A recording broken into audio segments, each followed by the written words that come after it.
Alright, you guys, what it is. As I promised, like I said, I will be doing the conclusion or the versus battle between Kaguya Otsutsuki versus the Demon King.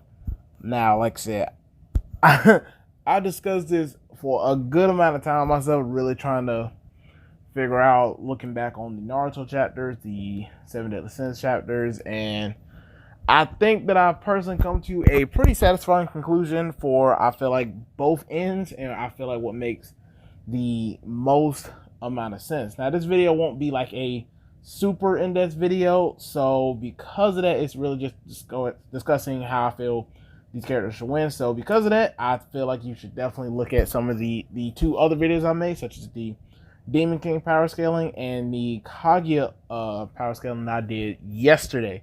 And then come back to watch this. Now, first thing I want to discuss was just do a brief overview. I want to talk about the speed of both of these characters, show who's faster and whatnot. And I'll start off with the Demon King. Now, the Demon King is a powerful entity that, in terms of his speed and power, actually is pretty top tier in the verse, with the only characters being, of course, the amped up Seven Deadly Sins character through their training arc. But he's definitely scalable to being well above any member of the Goddess Clan. The Goddess Clan is a clan in the Seven Deadly Sins verse that utilizes light particles and light energy in itself and uses the natural light, which is the antithesis to the demon race, meaning that even the fodder demons actually, or fodder goddesses, are able to use light-based attacks, let alone the actual archangels that are literally thousands of times stronger than those fodder demons.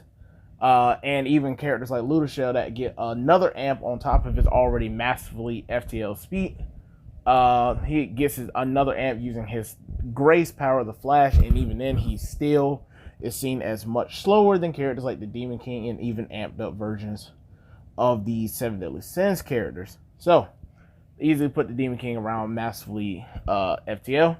And Kaguya Otsutsuki is no slouch herself either. She is easily scalable to being above many characters in the series and seen as one of the fastest characters in the series, as a matter of fact, during her introduction into Naruto, being even scalable above even Naruto himself, who just with only a tiny portion of the Nine Tails chakra was able to blitz the light speed Raikage. I don't really do pit scalings, but just saying that he was faster is clearly enough. And then he's later on, when he gets more power from the Nine Tails and they are in synchronicity with one another, they are able to power up the entirety of the Shinobi Alliance, which was thousands of members at this time, amped them up to being at least 3 times Kakashi's level, meaning he had to be at least thousands of times faster, considering we do know that Tail Beast Chakra does in fact amp himself, on top of the 6 pass power that he got from the 76 pass, and was still seen as slower than Kaguya on numerous occasions. As well as the fact that Kaguya also has another advantage, and that, of course, being the fact that she can use her space-time ninjutsu to actually create portals to actually, and combine it with her speed to actually appear. She even did this blitzing both Naruto and Sasuke, catching both of them completely off guard in the process. So in this criteria, I will have to give the edge to Kaguya, to having just a slightly better advantage thanks to her teleporting abilities. Now, moving on to durability. Durability, when it comes to these two characters, are actually pretty close to one another. And it's not really, neither one of them is really far from the other. They're actually extremely similar. Kaguya's greatest feat, as a matter of fact, in terms of her durability, was being able to take attacks from from a 6-pass Sage mode Biju enhanced Naruto, using the other Tailed Beast Chakra as well, mixed it in using Rasen Shurikens, which you know how deadly they were, and she was perfectly fine. At least for the most part. It is shown that later she was affected by it, in a sense that by Naruto using the Tailed Beast Chakra, it caused a little reaction from the Tailed Beast dwelling within the Ten Tails that Kaguya is also or the Ten Tails that's a part of Kaguya, which caused her to go out of control, but she later got that under control, and it made her power grow exponentially, as well as taking power from others. So she was able to take it nonetheless, and seemed more or less fine if it wasn't for the fact that it had other Tailed Beast Chakra to make her react to it. Now, the Demon King is no slouch either in terms of his durability. Like I said, in fact, pretty much for the entirety of the series, even in some of his weaker iterations, and without him even being at full power, he was able to take a lot of attacks from even Bond, six from the Archangels, Mael, King, and the other Seven Deadly Sins. And even later on, he actually was taking attacks from every member of the Seven Deadly Sins and was seemingly perfectly fine. He had minor scratches, if not any at all, in a lot of the situations. Like I said, that could just be because of his magic ability, but still just the fact that for the most part, he was able to take a lot of attacks from them also being scalable to being like six pass level characters in the Naruto story. So I would have to give the edge a little bit to the Demon King only because he took more people that were at 6 pass stage level and was fine. Now, moving on to their attack potency or strength. Yet again, this is another close round, but of course, I'll start off with Kaguya because everyone knows her greatest feat. Now, Kaguya's, of course, greatest feat coming from the expansive Truth Seeker Orb.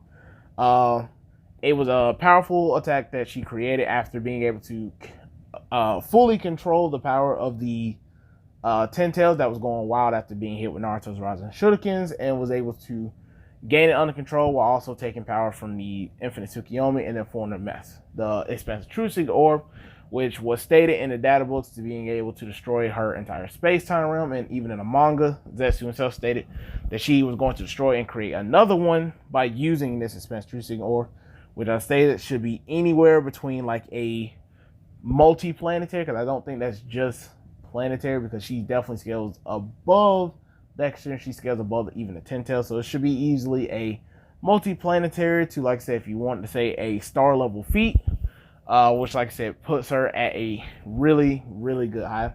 I know, as I stated in her Rabbit Goddess video, I didn't really want to say Soul System because I think that's just a little out there, but if you want to, that's fine. Doesn't matter in the situation.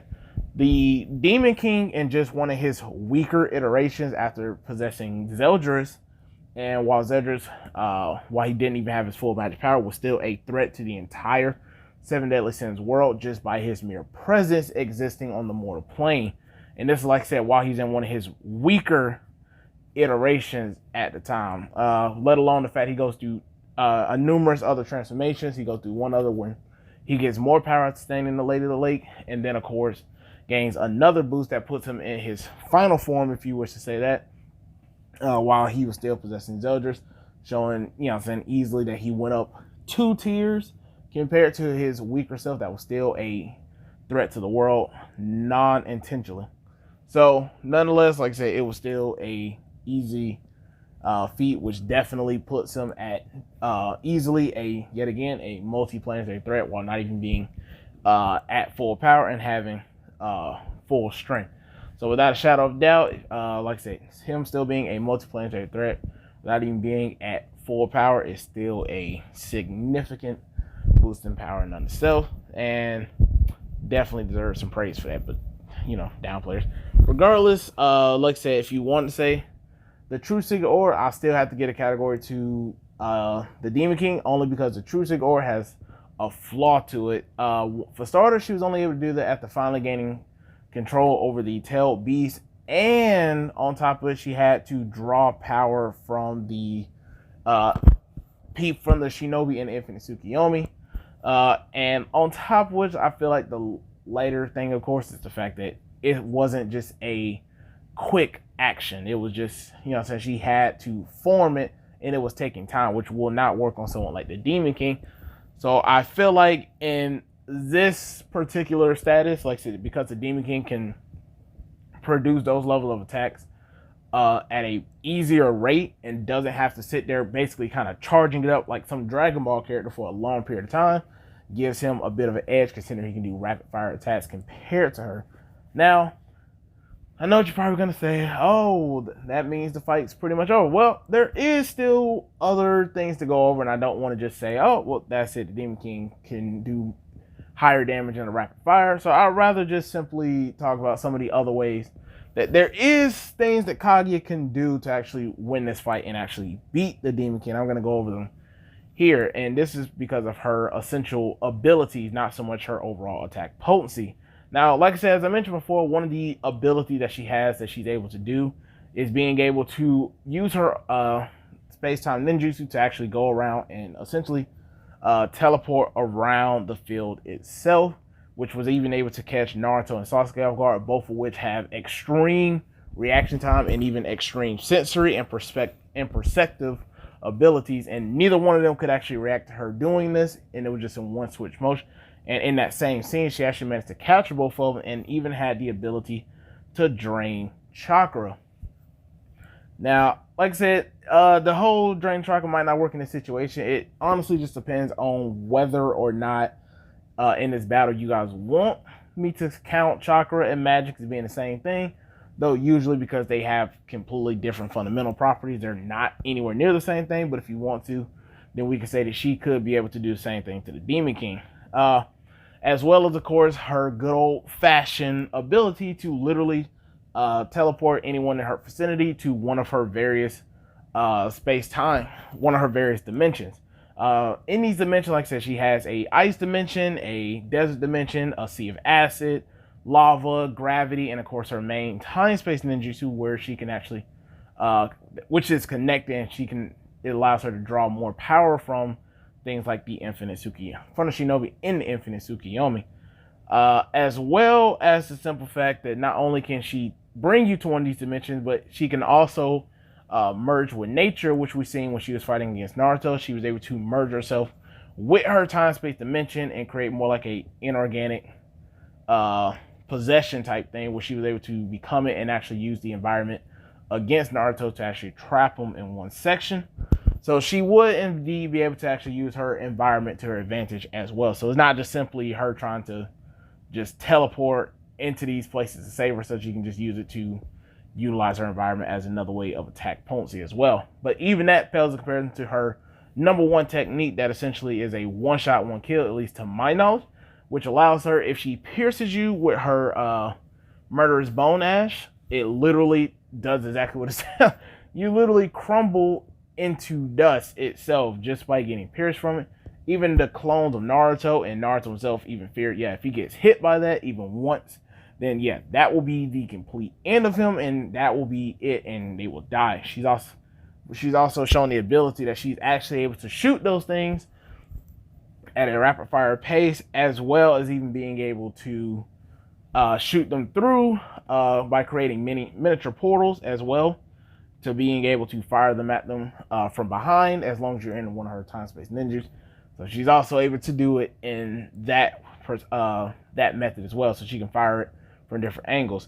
After gaining the power of the Ten Tails fully under her control and creating the True Stick, or she was even shown, once her power grew exponentially, that she was actually able to even send her bone shrapnel, the bone ash, through a perfect Susanoo from a 6-pass Kakashi, who was enhanced at this time, and would have killed him if he didn't have, of course, the Kamui ability. So she does have a way to kill the Demon King by using this bone ash.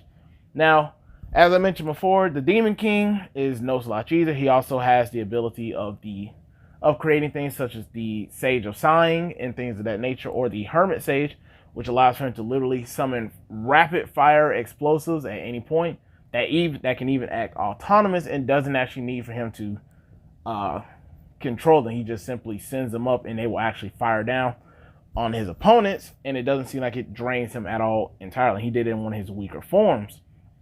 As well as the fact that not only that, but he's also able to effortlessly create a poisonous atmosphere just by flexing a little bit. That was stated by King and Ludashield that this is a thing that no one would be able to withstand against, except for Bond, of course, because he's used to Purgatory. It's kind of implying that the environment is still not as bad as Purgatory's environment.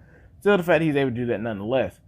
The Demon King also has, of course, his infamous magic ability, the Ruler, which is a inverse, essentially, that allows any attacks that he takes he essentially will take the damage and then absorb it and heal himself and power himself up. And anyone that actually tries to absorb power from him, such as when Bond tried it in Purgatory, it'll actually take the power from them and grow him and make him even stronger. As well as the fact he can actually turn it on and off at will, so he doesn't actually take any damage if you try and switch it up on him. So the Demon King is still he still has also other abilities as well. And it's just way too many goals, such as like the other commandments and stuff, which is why I say watch the other videos. So in the end, I still have to give it to the Demon King, only because yes, the True Secret Orb is extremely powerful, and yes, her Bone Ash technique is in danger, but the Demon King can get around the Bone Ash technique just by the simple ability of him being able to use his darkness as well. The darkness that demons possess has shown that they can act as defensive properties as well. So it may be possible that she won't even be able to actually pierce through him just because of that. And though it's a debatable topic, it could be possible that the Bone Ash, because it'll crumble in the desk, it may actually, using his ruler ability, may actually go against that. Though I'm not actually going to use that. I just think that it's something that could be mentioned. But in the end, like I said, the Demon King just takes it because he has way more versatility. Kaguya can't even BFR him because he can just open a portal back to the Purgatory or the Demon Realm. So she can't just drop him off of one of her realms. And even if she tries to use one of her environmental powers to actually control it, it doesn't matter because those areas are far, far easier to deal with than living in Purgatory, which he also created for and has been in there for millions of years. So none of those will even work against him in the first place. So in the end, I have to give the battle to the Demon King, and I really hope you all enjoy. And if you did, like, comment, subscribe, and I'll see you in the next one, you guys. Peace.